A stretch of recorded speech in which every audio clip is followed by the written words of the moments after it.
groupe sanguin. Aujourd'hui, nous allons explorer un pilier fondamental de la biologie humaine et de la médecine transfusionnelle. Au-delà de la simple classification, comprendre les systèmes ABO et Rhesus nous ouvre les portes de l'immunologie, de la génétique et de la compatibilité cruciale en santé. Nous aborderons les antigènes et anticorps clés, les règles de transfusion et l'importance clinique de ces marqueurs vitaux. C'est un sujet passionnant qui a des implications directes sur la vie des patients. Historique, c'est en 1901 que Karl Landsteiner, un médecin autrichien, révolutionne la médecine en découvrant le système ABO, les premiers groupes sanguins, ce qui lui vaudra le prix Nobel en 1930. Près de 40 ans plus tard, en 1939-1940, Landsteiner, avec Levine puis son élève Alexander Wiener, identifie un autre système crucial, le Rhesus. Deux découvertes majeures pour la transfusion sanguine. Les groupes sanguins sont un ensemble d'antigènes organisés en systèmes génétiquement induits, essentiels pour comprendre la compatibilité. Nous distinguons les groupes érythrocytaires et les groupes leucoplaquettaires. Chaque système se définit par ses antigènes et ses anticorps spécifiques. Mais, en pratique médicale quotidienne, ce sont les groupes érythrocytaires qui sont les plus importants et nécessitent toute notre vigilance. L'antigène, c'est cette substance capable de générer la formation d'anticorps dans l'organisme. L'anticorps, lui, est une substance protéique où l'on distingue les anticorps naturels réguliers, présents dès la naissance, et les anticorps humains ou allo-anticorps irréguliers, qui eux apparaissent après une immunisation. Enfin, le complexe anticorps-antigène peut entraîner in vivo une hémolysée, in vitro, une agglutination. Simple et efficace, n'est-ce pas? Les groupes sanguins érythrocytaires représentent une mosaïque complexe de substances antigéniques à la surface de nos globules rouges. Il existe plus de 29 systèmes et plus de 600 antigènes, mais le système ABO est de loin le plus connu et le plus ancien. Son importance est capitale, notamment en transfusion sanguine, en transplantation d'organes, et même en médecine légale pour la résolution de crimes ou les tests de paternité. C'est un concept fondamental en hématologie. Polymorphisme antigénique, un concept fondamental. Cette diapositive représente la surface d'un globule rouge, véritable mosaïque d'antigènes. On y distingue plus de 30 systèmes de groupes sanguins, comme l'ABO, le RH, le KEL ou le DeFi, chacun avec ses propres variants. Ces structures, qu'elles soient protéiques ou lipidiques, sont essentielles pour la médecine transfusionnelle et la compréhension des maladies auto-immunes. Leur diversité génétique est absolument remarquable. Les antigènes érythrocytaires sont des marqueurs essentiels situés à la surface de nos globules rouges. Leur nature est double, glucidique, comme ceux du système ABO, liés aux glycoprotéines ou glycolipides, et protéiques, à l'image du système RH, ancrés directement dans la membrane. Ces structures déterminent la compatibilité sanguine et sont cruciales en transfusion. L'illustration montre bien ces molécules à la surface de la membrane. Le système ABO, fondamental, repose sur des gènes situés sur le chromosome 9, hérités selon les lois mendéliennes. Ce qu'il faut absolument retenir, les gènes A et B sont codominants, mais le gène O est récessif. Concernant leur répartition, ces antigènes se trouvent non seulement sur les globules rouges, blancs et les plaquettes, mais aussi dans nos sécrétions et la majorité des tissus, à l'exception des tissus conjonctifs, cellules nerveuses et de la cornée. C'est essentiel pour la compatibilité sanguine. Notre biosynthèse des antigènes ABO débute avec une substance de base. Un premier enzyme, codé par le gène H, la transforme en substance H, notre précurseur essentiel. Ensuite, un second enzyme, contrôlé par les gènes A ou B, modifie cette substance H. L'allèle A forme l'antigène A, et l'allèle B l'antigène B. Si aucun n'est présent, seule la substance H reste. Comprendre cette cascade enzymatique est fondamental pour saisir la détermination des groupes sanguins. Antigènes.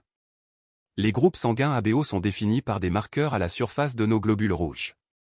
L'antigène H, en bleu, est la base universelle, présente chez tous.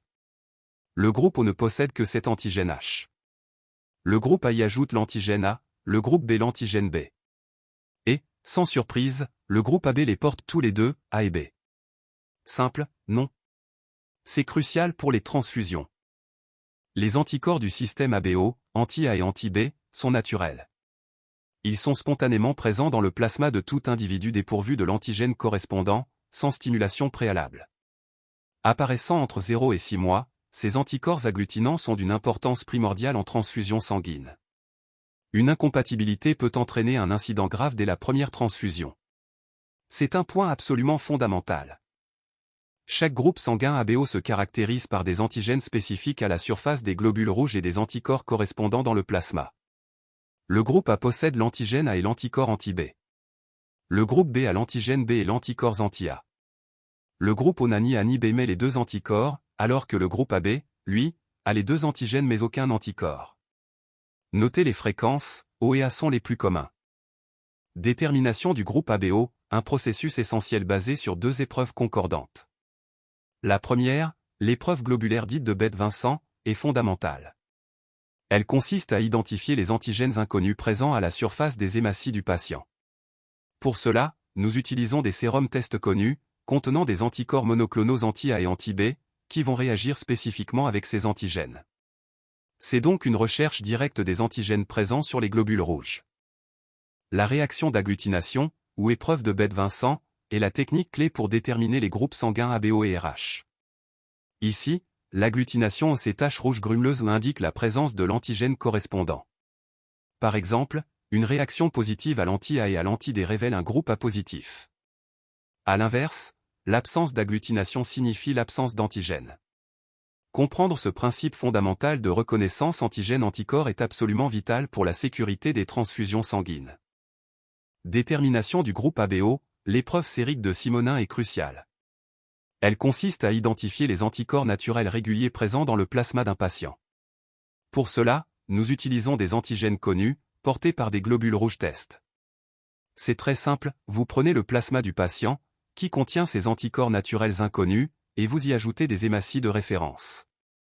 Cette méthode nous permet de confirmer le groupe sanguin de manière fiable et rapide.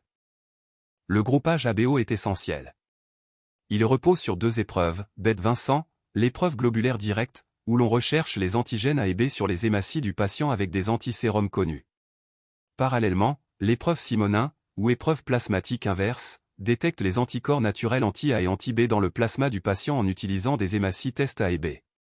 La concordance entre ces deux tests est indispensable pour valider le groupe sanguin et éviter toute erreur transfusionnelle. Chers étudiants, ces schémas résument parfaitement les règles de compatibilité du système ABO. À gauche, pour les globules rouges, le groupe O est le donneur universel, pouvant donner à tous, tandis que le groupe AB est le receveur universel. À droite, pour le plasma sanguin, c'est l'inverse, le groupe AB est le donneur universel de plasma, pouvant donner à tous, et le groupe O est le receveur universel de plasma. Mémorisez bien ces inverses, c'est fondamental pour toute transfusion. Le système RH, ou Rhésus, est un groupe sanguin complexe avec pas moins de 52 antigènes. Mais en pratique courante, concentrez-vous sur seulement 5 d'entre eux, D, C, E. L'antigène D est le facteur clé. Sa présence définit un groupe Rhésus positif, c'est le cas pour 85% de la population. Son absence, elle, classe le groupe comme Rhésus négatif. C'est simple, rapide, et absolument fondamental en transfusion. Regardons les antigènes du système Rhésus. Ici, nous voyons les 5 principaux, D, C, E, CE, avec leur code RH et surtout leur fréquence dans la population. L'antigène D, le plus immunogène et donc le plus important, est présent chez 85% des personnes. Notez la forte prévalence de l'antigène E à 98%. Cette répartition des fréquences est absolument cruciale pour la sécurité transfusionnelle et la gestion des compatibilités sanguines. Les antigènes RH, une caractéristique fondamentale. Ils sont matures très tôt, dès 7 SA dans la vie intra-utérine, et sont donc pleinement fonctionnels à la naissance. Retenez bien, ces antigènes sont spécifiques au GR, les globules rouges. Ils ne sont absolument pas tissulaires. Et c'est une spécificité de l'homme. La connaissance de ces points est cruciale pour l'immunohématologie. C'est simple et efficace. La détermination du système Rhésus est fondamentale. Le groupe Rhésus est défini par la présence ou l'absence de l'antigène D uniquement. En revanche, le phénotype Rhésus est beaucoup plus détaillé, intégrant la présence ou l'absence des 5 antigènes majeurs, D, C, et E. Visuellement, nous avons ici une représentation schématique de la protéine D, une protéine transmembranaire. Notez son extrémité N-terminale intracellulaire et son extrémité C-terminale extracellulaire, illustrant bien sa topologie membranaire complexe essentielle à sa fonction antigénique. Détermination du groupe Rhésus se fait par réaction d'hémagglutination à 37 degrés. C'est simple, si vos anticorps anti-D agglutinent les hématies, vous êtes rhésus positif. Pas d'agglutination? Vous êtes rhésus négatif. N'oubliez pas que les autres antigènes C, E sont aussi identifiés avec leurs anticorps spécifiques pour une classification complète. C'est la base pour des transfusions et des suivis de grossesse sécurisés. Les anticorps du système rhésus sont toujours acquis, jamais naturels. Ils apparaissent suite à une immunisation, souvent lors d'une transfusion incompatible ou d'une grossesse, quand une mère rhésus négative porte un bébé rhésus positif. Ces anticorps sont de type IgG, ce qui est crucial car cela signifie qu'ils sont hémolysants et capables de traverser le placenta. C'est précisément cette capacité qui les rend responsables de la maladie hémolytique du nouveau-né, une complication sérieuse que nous devons absolument prévenir. Compatibilité rhésus, un point vital en transfusion sanguine. Un donneur RH négatif est universel pour ce facteur, pouvant donner son sang aux patients RH négatifs et aux RH positifs. C'est la ligne directrice. À l'inverse, un donneur RH positif ne peut donner qu'à un receveur RH positif. Retenez ceci absolument, jamais de sang RH positif à un receveur RH négatif. C'est la règle clé pour éviter toute réaction immunitaire grave. Ce schéma vous simplifie l'essentiel pour la pratique. Les autres systèmes érythrocytaires sont absolument cruciaux en transfusion. En effet, certains de leurs antigènes sont fortement immunisants, ce qui peut entraîner des réactions graves. Le système KEL en est un excellent exemple, l'antigène KEL1 est un immunogène puissant, particulièrement pour les 90% de la population qui sont KEL négatifs. Il est donc essentiel de bien le connaître pour sécuriser nos pratiques transfusionnelles.